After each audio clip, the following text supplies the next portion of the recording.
الحمد لله نحمده ونستعينه ونستغفره ونؤمن به ونتوكل عليه ونعوذ بالله من شرور أنفسنا ومن سيئات أعمالنا من يهده الله فلا مضل له ومن يضلله فلا هادي له ونشهد أن لا إله إلا الله وحده لا شريك له ونشهد أن محمدًا عبده ورسوله أما بعد فأعوذ بالله من الشيطان الرجيم بسم الله الرحمن الرحيم الذين ينقضون عهد الله من بعد ميثاقه ويقطعون ما أمر الله به أن يوصل ويفسدون في الأرض أولئك هم الخاسرون. وقال الله تبارك وتعالى في مقام آخر فهل عصيتم إن توليتم أن تفسدوا في الأرض وتقطعوا أرحامكم. وقال النبي صلى الله عليه وسلم من أحب أن يبسط له في رزقه وينسأ له في أثره فليصل رحمه رواه البخاري. وقال النبي صلى الله عليه وسلم افشوا السلام وأطعموا الطعام وصلوا الأرحام وصلوا بالليل والناس نيام تدخلوا الجنة بالسلام رواه ابن ماجه. وقال النبي صلى الله عليه وسلم لا يدخل الجنة قاطع صدق اللہ العظیم. میرے انتہائی واجب الاحترام قابل صد احترام بھائیوں، دوستوں اور بزرگوں، میں نے آپ کے سامنے قرآن کریم کی 2 آیات اور نبی اکرم صلی اللہ علیہ وسلم کے ارشادات میں سے چند حدیثیں آپ کے سامنے پڑھی. قرآن کریم کی جو آیت میں نے تلاوت کی، اس میں اللہ رب العزت ارشاد فرماتے ہیں کہ وہ لوگ کہ جو اللہ کے ساتھ پختہ وعدہ کرنے کے بعد اس کو توڑ دیتے ہیں،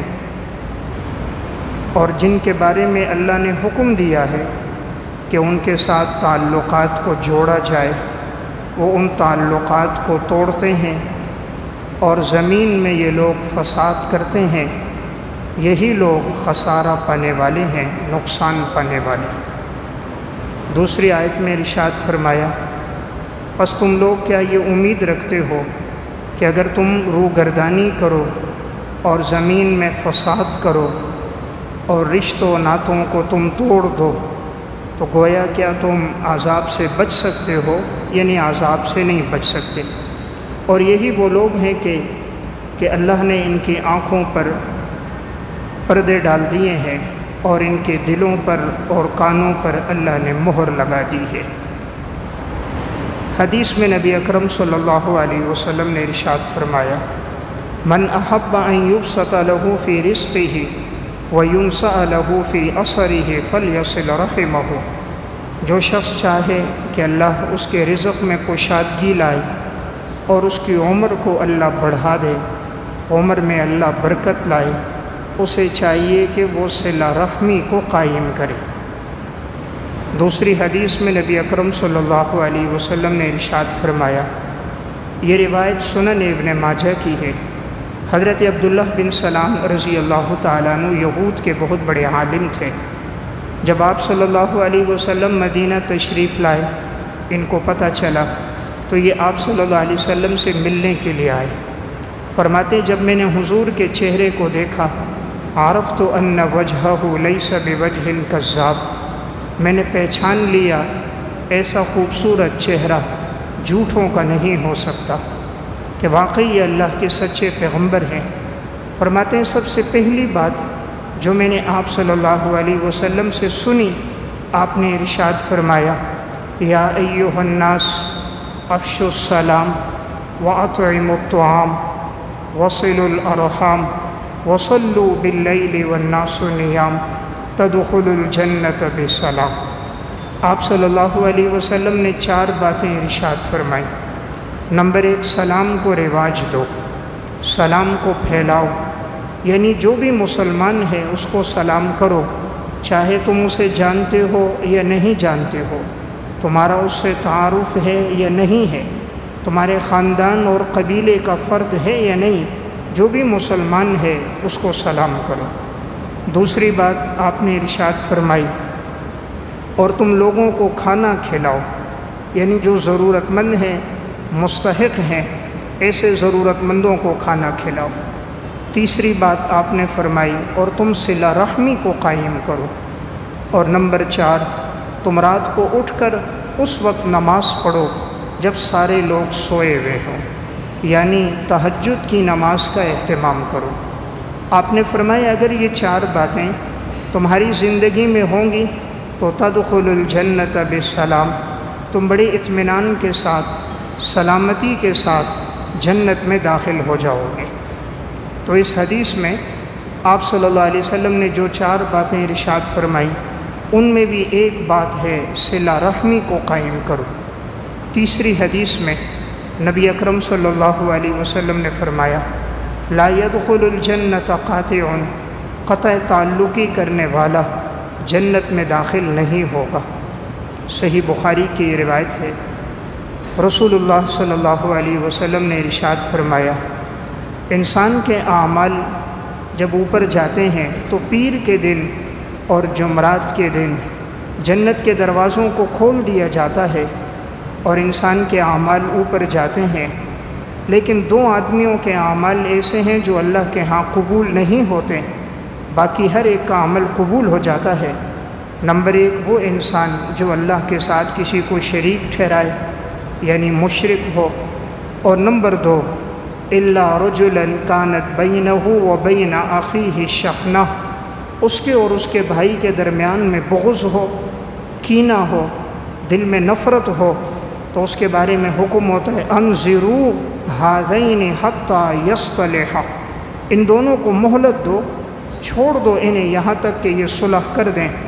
اگر یہ صلح کر دیں تو ان کے اعمال اللہ کے ہاں قبول ہوتے ہیں، اور اگر یہ صلح نہ کریں تو حدیث میں آتا ہے ان کے اعمال قبول نہیں ہوتے۔ 3 مرتبہ آپ صلی اللہ علیہ وسلم نے یہ جملہ ارشاد فرمایا انظروا ھذین حتی یصطلحا، ان کو مہلت دو، چھوڑ دو انہیں یہاں تک کہ یہ لوگ صلح کریں۔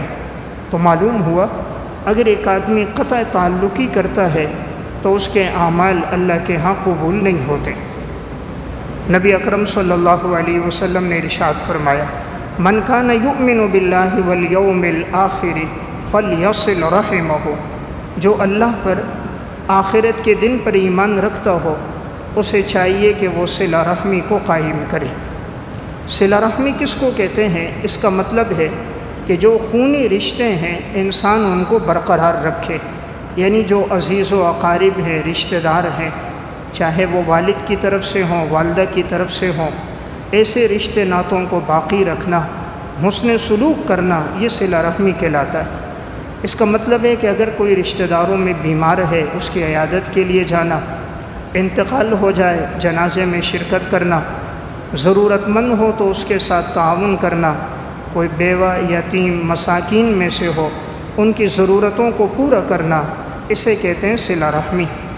آج ہمارے معاشرے میں دیکھنے میں آتا ہے دوسروں کے ساتھ تو الحمدللہ تعاون ہوتا ہے، اگر کوئی مستحق نظر آیا کوئی باہر کا، اس کے ساتھ تو تعاون کرتے ہیں، لیکن اپنے رشتہ داروں میں اگر کوئی مستحق ہو اس کے ساتھ تعاون نہیں کیا جاتا۔ حالانکہ اس میں ڈبل اجر ہے، ایک اجر صدقہ کرنے کا اور ایک اجر اپنے رشتہ داروں کے ساتھ قرابت داری کا، صلہ رحمی کا اور حسن سلوک کا۔ عموماً آج ایک معاشرہ یہ بن چکا ہے، ہم صرف صدقہ اس کو سمجھتے ہیں کہ صدقہ وہ ہے جو خون بہایا جائے، کہ کالا بکرا ہے، کالی بکری ہے، کالی مرغی ہے، وہ ذبح کرو، وہ صدقہ ہے۔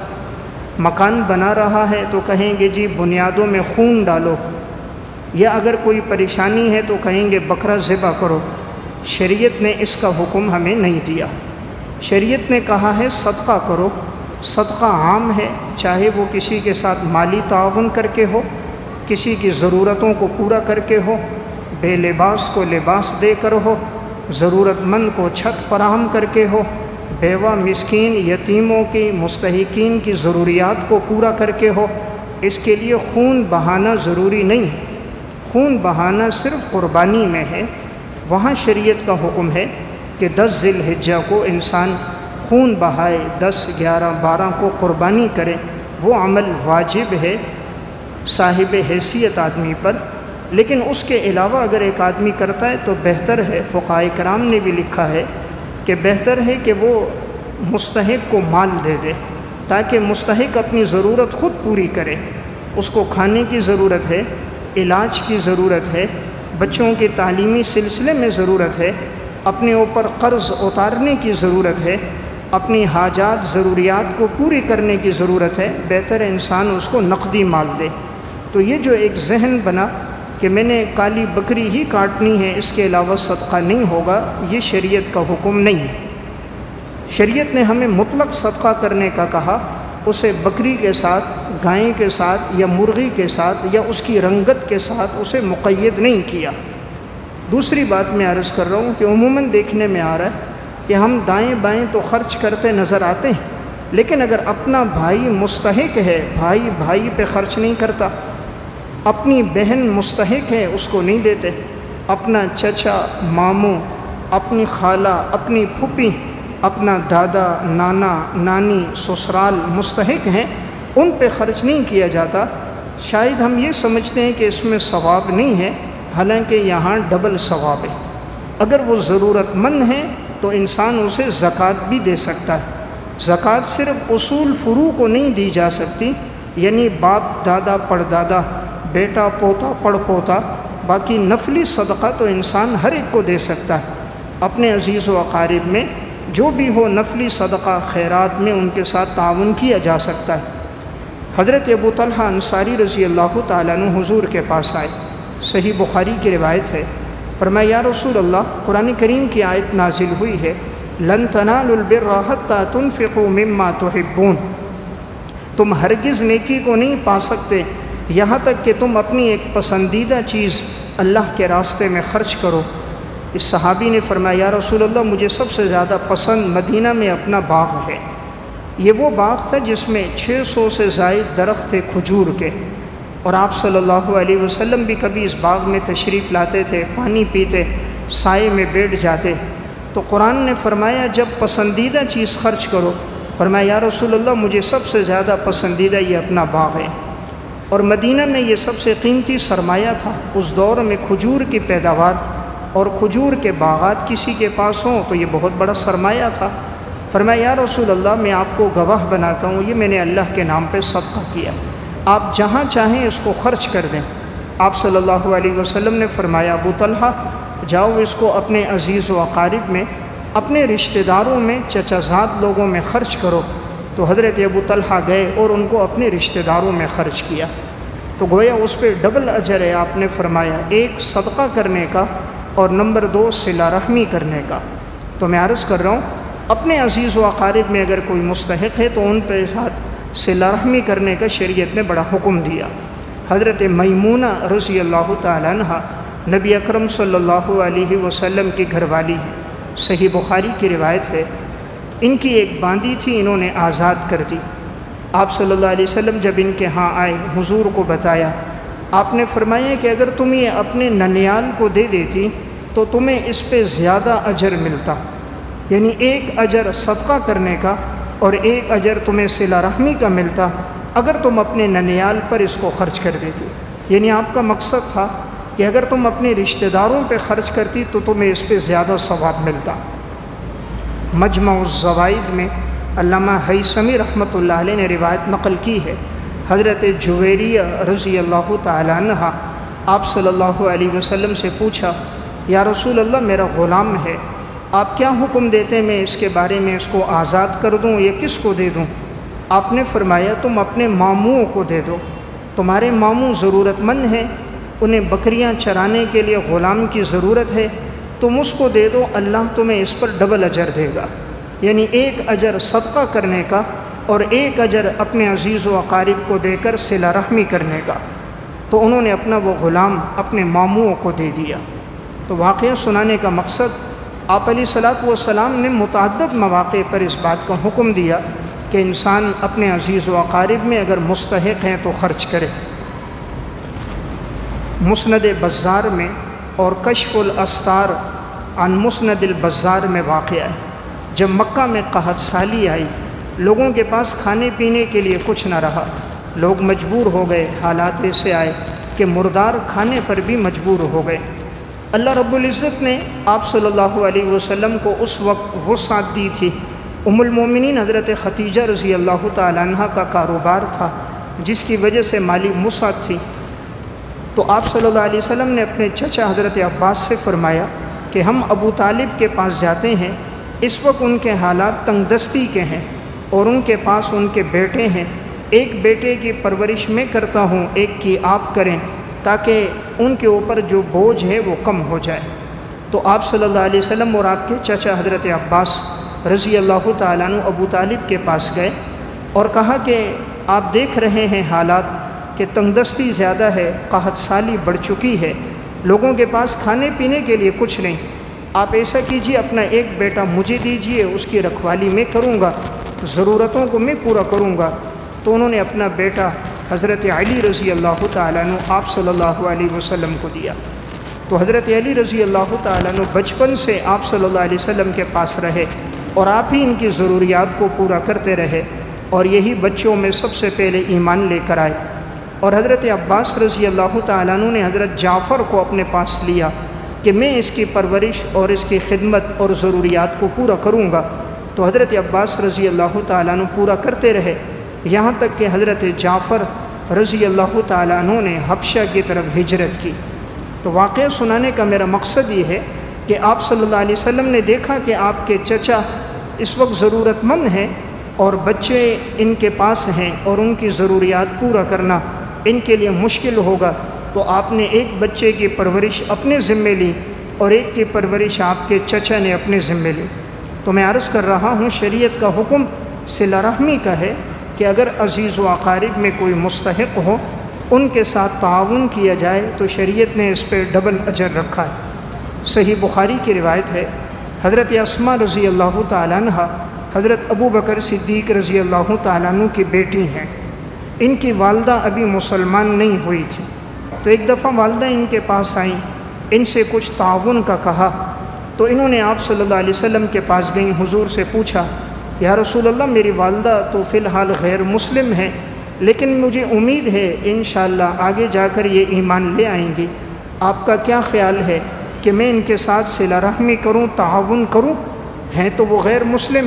آپ صلی اللہ علیہ وسلم نے فرمایا صلہ رحمی کرو، ان کے ساتھ تم تعاون کرو۔ تو حضرت اسماء رضی اللہ تعالیٰ عنہ نے اپنی والدہ کے ساتھ تعاون کیا۔ تو گویا شریعت کا یہاں تک حکم ہے کہ اگر والدین غیر مسلم ہو تب بھی ان کے ساتھ صلہ رحمی کرنا، ان کے حقوق کی ادائیگی کرنا اور ان کے ساتھ تعاون کرنا یہ دین نے حکم دیا۔ تو میں عرض کر رہا تھا شریعت کے اندر صلہ رحمی کا بڑا حکم ہے اور دین نے قطع تعلقی سے انسان کو روکا ہے۔ حضرات صحابہ اکرام صرف اپنا ہی نہیں اور اپنے عزیز و اقارب ہی نہیں، اپنے والدین کے دوستوں کا بھی خیال رکھتے تھے۔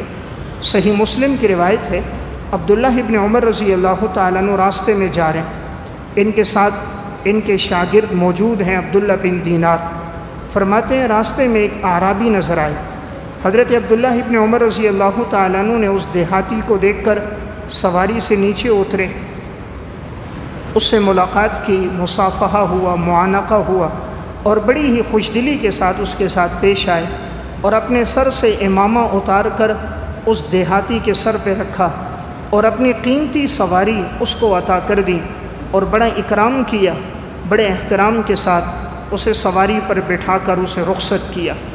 آپ کے شاگرد پوچھنے لگے حضرت یہ تو ایک دیہاتی آدمی تھا، اعرابی تھا، معمولی تعاون کر دیا جاتا تب بھی کافی تھا، آپ نے اتنا زیادہ تعاون کیا، اتنا اکرام کیا، اپنا امامہ ان کو دیا، اپنی سواری ان کو دی۔ حضرت عبداللہ ابن عمر رضی اللہ تعالیٰ عنہ نے فرمایا کہ میں نے نبی اکرم صلی اللہ علیہ وسلم سے سنا ہے نیکیوں میں ایک بڑی نیکی یہ ہے کہ تم اپنے والد کے دوست کے ساتھ بھی حسن سلوک کرو۔ کہا اس دیہاتی کا جو والد تھا وہ میرا والد حضرت عمر رضی اللہ تعالیٰ عنہ کا دوست تھا۔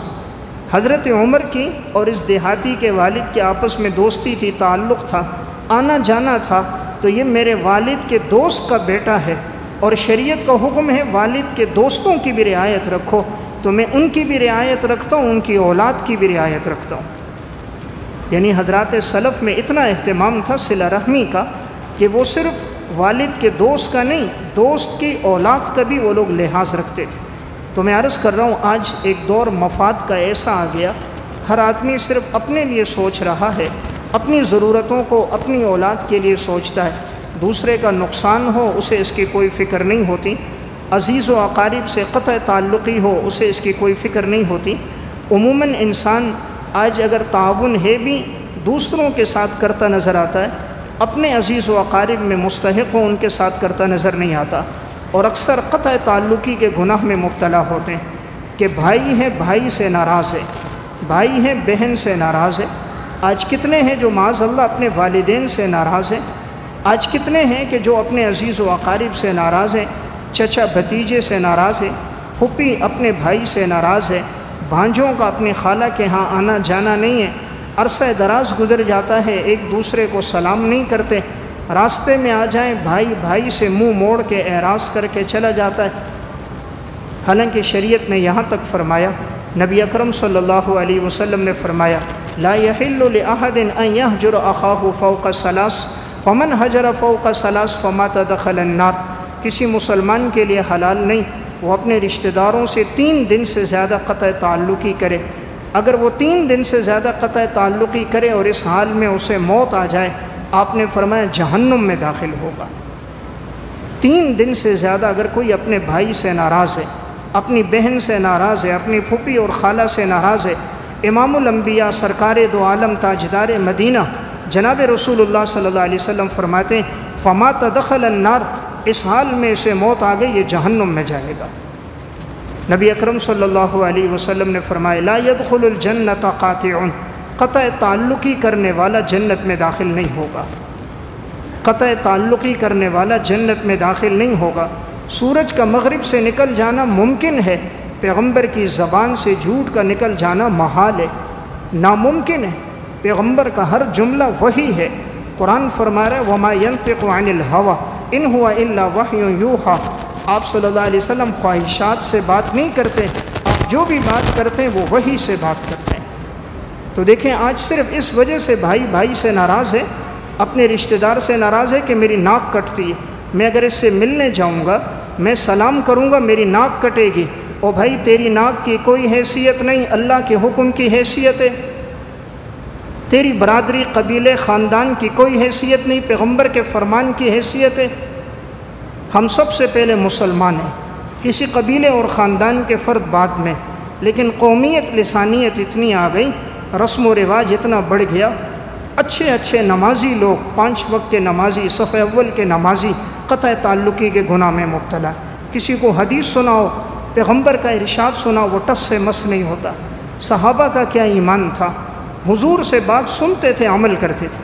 ایک صحابی حضرت ابو خریم رضی اللہ تعالیٰ، مسند احمد کی روایت ہے، آپ صلی اللہ علیہ وسلم نے ایک دفعہ فرمایا نعم الرجل خریم لولا طول جمتی و اسبال ازارہ، کاش خریم کے یہ بال اتنے لمبے نہ ہوتے کندھوں تک، اس کی ازار ٹخنوں سے نیچے لٹک رہی نہ ہوتی۔ یہ جملہ کسی نے جا کر حضرت خریم اسدی کو بتا دیا، حضور نے آپ کے بارے میں یہ فرمایا۔ اسی وقت گئے، کینچی موجود نہیں تھی، چھری تھی، چھری سے اپنے بالوں کو تیز چھری سے کاٹ دیا، اور اپنے پانچے جو نیچے لٹک رہے تھے ان کو نصف پنڈلی تک ان ازار کو کاٹ دیا، نصف پنڈلی آدھی پنڈلی تک ازار رکھی، بال بھی اسی وقت سارے کاٹ دیے کہ جب امام الانبیاء کو پسند نہیں تو مجھے بھی پسند نہیں۔ کہ آپ نے فرمایا یہ جو اتنے لمبے بال رکھے ہیں کندھوں پہ پیچھے لٹک رہے ہیں، آپ نے فرمایا کاش اس کے یہ بال اتنے لمبے نہ ہوتے۔ اسلام نے اس کا حکم نہیں دیا کہ انسان اتنے بال رکھے کہ عورتوں کے ساتھ مشابہت ہو۔ آپ صلی اللہ علیہ وسلم کے جو بال مبارک تھے عموماً وہ آپ کی کانوں کی لو تک ہوتے تھے، کبھی کبھی بال اس سے بڑھ جاتے، کبھی کندھوں تک آ جاتے، لیکن عموماً آپ کے جو بال تھے، علامہ محمد بن یوسف صالح سبل الہدیٰ میں اور سیرت حلبیہ میں ہے، وہ آپ کے کانوں کی لو تک آپ کے بال ہوا کرتے تھے۔ تو واقعہ سنانے کا مقصد صحابہ میں عمل کا اتنا جذبہ تھا. تو میں نے عرض کیا آج قطع تعلقی کا گناہ بڑھ رہا ہے. عموماً دیکھنے میں آتا ہے ناچاکی ہوگی، لیکن جب انتقال ہو جائے اب جنازے میں شرکت کے لیے آ رہا ہے. بھائی ساری زندگی بھائی سے ناراض رہا، اب خبر پہنچی بھائی کا انتقال ہوا، 40,000 کا ٹکٹ وہاں سے لیتا ہے، 40 کا یہاں سے لگاتا ہے، 1.5-2 لاکھ روپے اس نے خرچہ کیا. جی کیوں آیا؟ میت کا منہ دیکھنے آیا.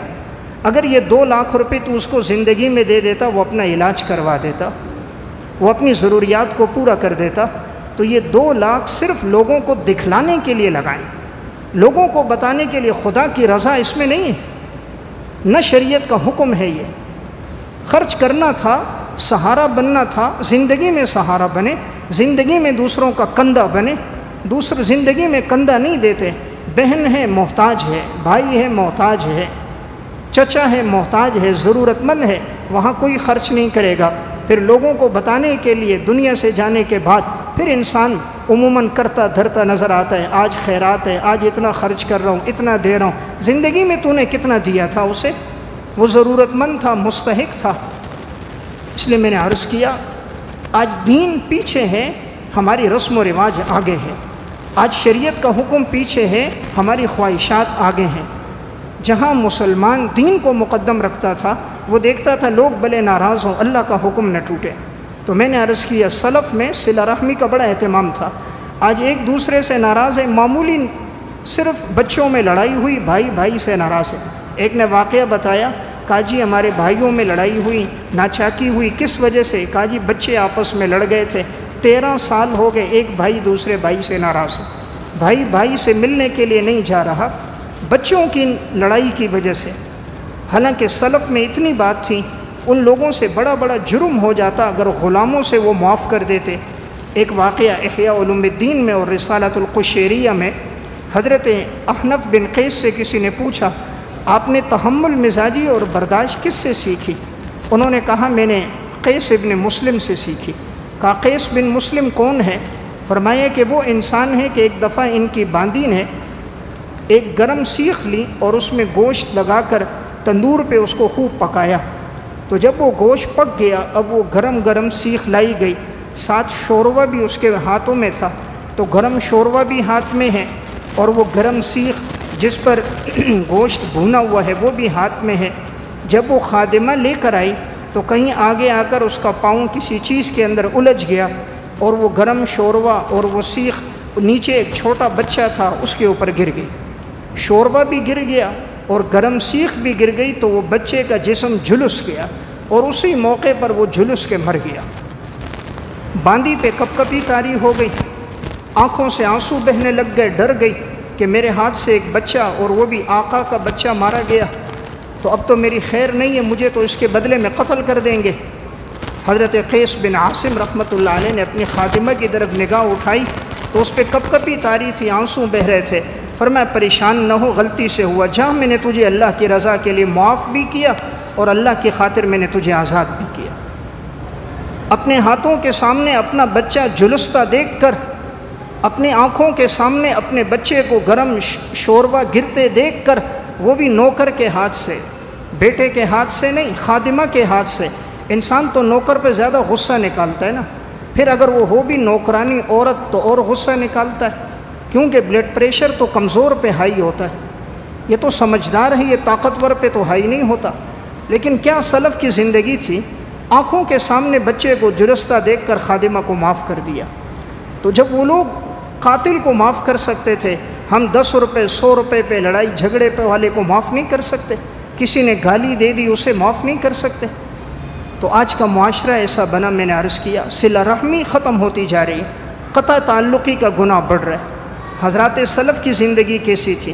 حضرت ابو الدرداء رضی اللہ تعالیٰ عنہ، احیاء علوم الدین میں واقعہ ہے، ایک باندی ان کو چند دن تک کھانے میں زہر دیتی تھی، لیکن اللہ کا کرنا حضرت ابو الدرداء رضی اللہ تعالیٰ عنہ صحابی ہیں، وہ ہمیشہ مسنون دعاؤں کا اہتمام کرتے تھے، تو زہر کا ان پر اثر نہیں ہوا. ایک دفعہ خادمہ بول گئی حضرت میں نے تو آپ کو کھانے میں زہر ڈال کے دے رہی ہوں، آپ پر اثر نہیں کرتا. فرمایا الحمدللہ مسنون دعا پڑھتا ہوں، اس کی برکت ہے کہ کوئی نقصان نہیں ہوتا، لیکن تم زہر کیوں دیتی ہو مجھے؟ خادمہ نے کہا میں چاہتی ہوں کہ آپ مجھے آزاد کر دو، آپ کی موت ہوگی تو میں آزاد ہو جاؤں گی۔ فرمایا مجھے پہلے بتا دیتی، جا اللہ کی رضا کے لیے تو آزاد ہے۔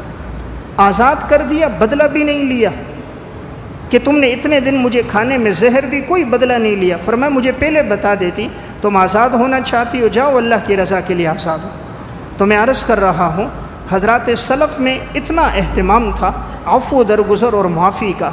آج معاشرے کے اندر یہ عفو درگزر ختم ہو گیا۔ معمولی اگر کسی سے کوئی جرم ہو، کوئی بات ہو جائے تو اتنا اس کو بڑھا چڑھا کے پیش کرتے ہیں کہ ساری زندگی اس کے ساتھ ناچاکی اور قطع تعلقی میں گزر جاتی ہے۔ رسول اللہ صلی اللہ علیہ وسلم کیا فرما رہے ہیں؟ سنن ابی داؤد کی روایت ہے، ایک صحابی حضور کے پاس آئے، کہا یا رسول اللہ اگر غلام سے غلطی ہو جائے کتنی دفعہ اس کو معاف کرنا چاہیے؟ یعنی مقصد تھا ایک دفعہ، دو دفعہ، تین دفعہ، کتنی دفعہ معاف کریں؟ آپ صلی اللہ علیہ وسلم نے فرمایا اعفو عنہ کل یوم 70 مرتن، ہر دن میں 70 مرتبہ غلطی کرے، 70 مرتبہ اس کو معاف کر دو۔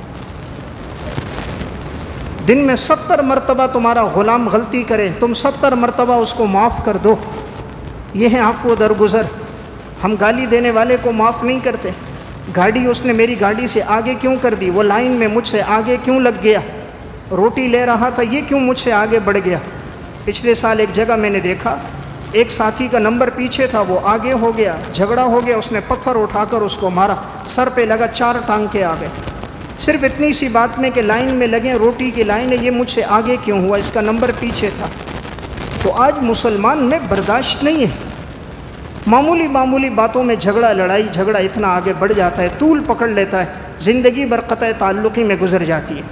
تو میں عرض کر رہا تھا سلف کی زندگی میں یہ بات تھی عفو درگزر، معاف کرنا۔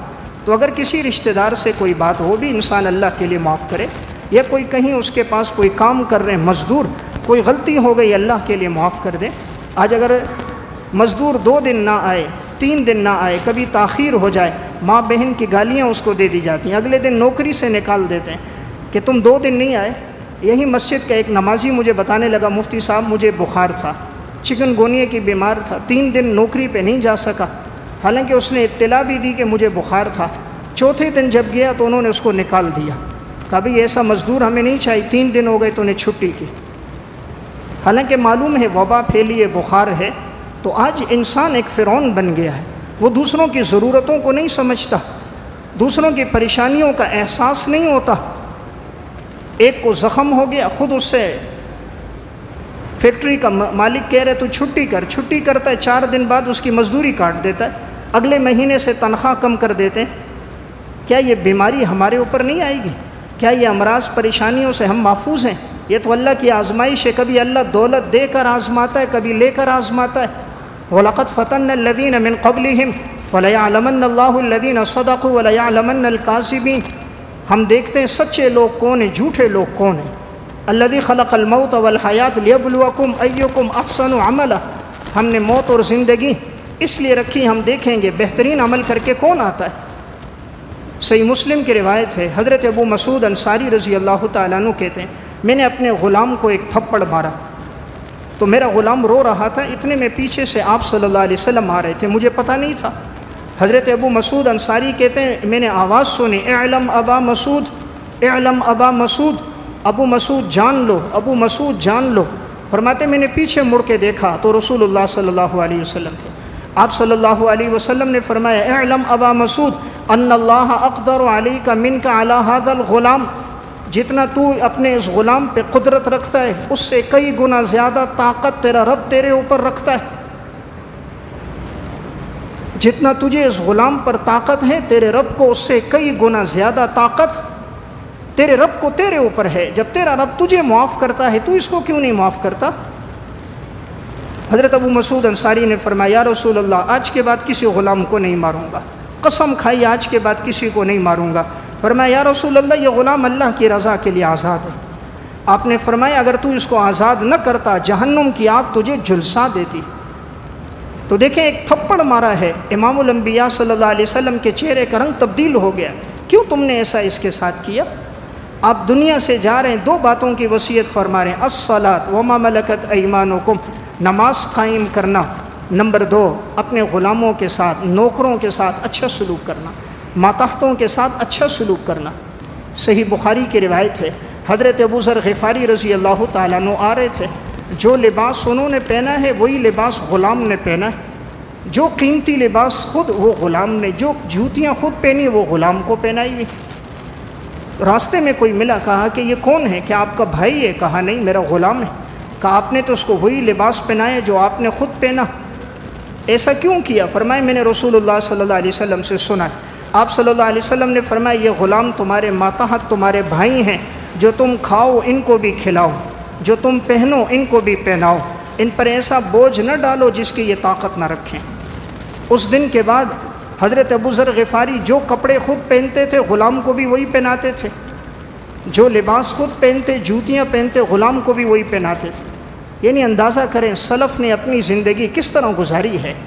حضرت ابو الیسر رضی اللہ تعالیٰ عنہ الادب المفرد میں واقعہ ہے، ایک دفعہ ان کے ساتھ ان کا غلام تھا، تو دیکھا کہ قمیص جو پہنی ہے اس کی شلوار غلام نے پہنی ہے، غلام نے جو قمیص پہنی ہے اس کپڑے کے رنگ کی شلوار آقا نے پہنی ہے، یعنی آقا کو قمیص ہے تو اس کی شلوار غلام نے پہنی ہے، غلام کی جو قمیص کا رنگ ہے وہ شلوار آقا نے پہنی ہے، دونوں کی چادریں ایک جیسی۔ راستے میں ایک شخص ملا، کہا حضرت اگر یہ آپ اپنی شلوار اس کو دے دیتے، اس کی خود لے لیتے، دونوں کپڑوں کا رنگ ایک جیسا ہو جاتا، جوڑا ایک جیسا ہو جاتا۔ فرمایا میں نے آپ صلی اللہ علیہ وسلم سے سنا، آپ نے فرمایا جو تم پہنو ان کو بھی وہی پہناؤ، جو تم کھاؤ اپنے غلاموں کو بھی وہی کھلاؤ۔ اب میں جو قمیص پہن رہا ہوں تو میں نے یہ شلوار اس کو اس لیے پہنائی، ہو سکتا ہے اس کے دل میں آ جائے آقا نے جو کپڑا پہنا ہے وہ اعلیٰ ہے، مجھے ادنا پہنایا، اس لیے میں نے اپنے حصے کی شلوار ان کو دی، ان کے حصے کی خود پہنی، تاکہ کہیں اس میں کمی بیشی نہ ہو جائے، اللہ کے ہاں میں مجرم نہ ہو جاؤں۔ اتنی محتاط زندگی یہ لوگ گزار کے چلے گئے۔ تو سلف کی زندگی میں نے عرض کیا اس قدر تقوی اور احتیاط ہوتی تھی کہ وہ صلہ رحمی کو اتنا قائم رکھتے تھے، عفو درگزر پہ زندگی گزارتے، جہاں معلوم ہوتا کوئی مستحق ہے، ان کی ضرورت سے ضرورت پوری ہو سکتی ہے، وہ فوراً ان کے ساتھ تعاون کرتے۔ حضرت عبداللہ ابن عباس کے پاس کچھ لوگ آئے، احیاء علوم الدین میں واقع ہے، کہا فلاں قاری صاحب ہیں، ان کی بچی کی شادی ہو رہی ہے لیکن ان کے پاس خرچہ موجود نہیں۔ فرمایا ٹھیک ہے، اندر گئے، اپنا تھیلا نکالا، دراہم لیے اس میں ڈالے اور لے کر آئے، پھر کہا کہ ہم خود جاتے ہیں، ان کی ضرورت کا سامان خرید کر لا کر ان کو دیتے ہیں، ہم رقم دیں گے، وہ خریدنے جائیں گے، ان کے جو پڑھانے کا سلسلہ ہے، تعلیم اور تعلم کا، اس میں کمی آئے گی، رکاوٹ آئے گی، کیوں نہ ہم اس کی ضروریات کو پورا کر کے ان کو تعلیم کے لیے معاف کر دیں تاکہ ان کا سلسلہ جاری رہے۔ خود گئے، تمام ضروریات خرید کر لائے، تنہائی میں لا کر ان کے گھر پہنچا دی۔ فرمایا آپ کی بیٹی کی شادی تھی، وہ سامان بھی دیا، ساتھ نقدی مال بھی دیا، حالانکہ رشتہ دار کوئی نہیں، عزیز کوئی نہیں، صرف اس وجہ سے کر دیا کہ یہ ایک ضرورت مند ہے۔ تو میں نے عرض کیا جہاں انسان دوسروں کی ضرورتوں کو پورا کرتا نظر آتا ہے، رب العالمین بڑا قدردان ہے، اللہ پھر اس کی ضرورتوں کو پورا کر دیتا ہے۔ علامہ ابن جوزی رحمۃ اللہ علیہ نے ایک واقعہ لکھا صفت الصفوہ میں، حجاج بن یوسف کا دور تھا، حجاج نے حضرت ابراہیم نخعی رحمۃ اللہ علیہ، جو بڑے اللہ والے بزرگ اور اپنے دور کے بڑے محدث اور فقیہ ہیں، حجاج چونکہ ظالم آدمی ہے، 1,20,000 سے زائد افراد کو اس نے ناحق قتل کیا تھا، تو اس نے ابراہیم نخعی کی گرفتاری کا حکم دیا کہ جہاں بھی ہیں ان کو گرفتار کر کے لاؤ۔ ابراہیم نخعی رحمہ اللہ کو تلاش کر رہے تھے، اس دور میں ایک اور بڑے بزرگ تھے ابراہیم تیمی رحمۃ اللہ علیہ، اب دونوں ہم نام ہیں، تو وہ جو تلاش کرنے والے آئے وہ ابراہیم نخعی کو چہرے سے پہچانتے نہیں تھے، وہ فوجی، وہ پولیس والے جب آئے تو ابراہیم تیمی کو دیکھا، کہا تمہارا نام ابراہیم ہے؟ فرمایا ہاں ابراہیم ہے۔ اب ان کو پتہ بھی ہے کہ وہ مجھے تلاش نہیں کر رہے، ابراہیم نخعی کو تلاش کر رہے ہیں، لیکن یہ کہتے ہیں صرف اس وجہ سے کہ ابراہیم نخعی سے امت کو فائدہ ہو رہا ہے، وہ قرآن کا درس دے رہے ہیں، حدیث کا درس دے رہے ہیں، بیانات کر رہے ہیں، امت کو ہدایت مل رہی ہے، دین پھیل رہا ہے، اللہ رسول کے ارشادات بڑھ رہے ہیں، لوگ ہدایت پر آ رہے ہیں۔ تو انہوں نے کہا میرا نام ابراہیم ہے، انہوں نے ان کو گرفتار کر دیا، لے کر جیل میں ڈالا۔ علامہ ابن جوزی صفت الصفوہ میں لکھتے ہیں ایسی جیل تھی، نہ وہاں روشنی لگتی تھی، کہ کوئی پتہ نہیں دن ہے رات ہے، وہیں بند ہے، وہیں کھانا وہیں پینا وہیں قضاء حاجت، اتنی تکلیفوں میں ڈالا، اتنا باندھ کے ان کو مارا، بالکل دبلے پتلے اور کمزور ہو گئے۔ جب ان کی والدہ دیکھنے آئیں تو وہ ان کو پہچان نہ سکیں۔ حجاج کے کارندوں نے اتنا ظلم کیا تھا، انہوں نے صرف آواز کے ذریعے اپنے بیٹے کو پہچانا تھا۔ فرمایا بیٹا تیرے اوپر تو بڑا ظلم ہو گیا، تیرا قصور بھی کوئی نہیں، تو بتاتا کیوں نہیں ہے؟ تو ابراہیم تیمی ہے، ابراہیم نخعی نہیں ہے۔ فرمایا اماں جان میری ایک جان ہے چلی جائے گی، لیکن ابراہیم نخعی سے امت کو نفع ہو رہا ہے، میں نے چاہا اس سے ہدایت پھیل رہی ہے وہ پھیلتی رہے۔ اسی ظلم و ستم میں جس رات ابراہیم تیمی کا انتقال ہوا، اس رات حجاج بن یوسف نے خواب دیکھا۔ خواب میں اسے کسی نے کہا تیری جیل کے اندر ایک جنتی کا انتقال ہو گیا، جا اسے نکال اور اس کے جنازے کا انتظام کرو، بدبخت تیری جیل میں ایک جنتی کا انتقال ہو گیا۔ حجاج گھبرا کے اٹھا، فوراً پیغام دیا، دیکھو کس کا انتقال ہوا؟ پتہ چلا ابراہیم تیمی کا انتقال ہو گیا۔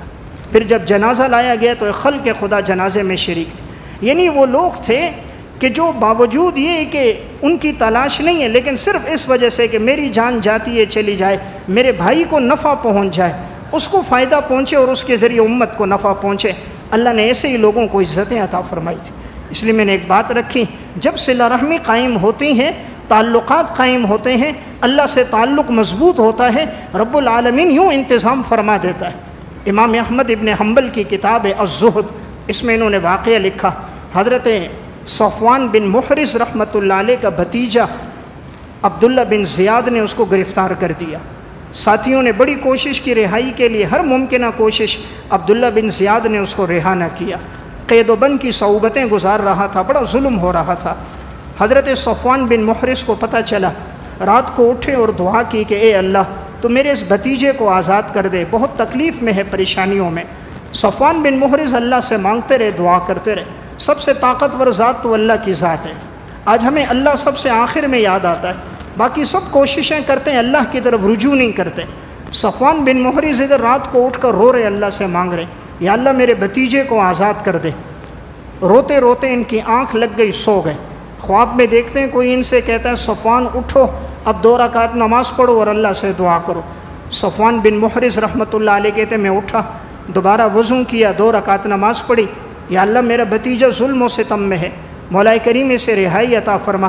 ادھر اس کے ہاتھ اٹھے ہیں، صفوان رو رہا ہے، آنکھوں سے آنسو بہہ رہے ہیں، اللہ کو تو آنسو بڑے پسند ہے۔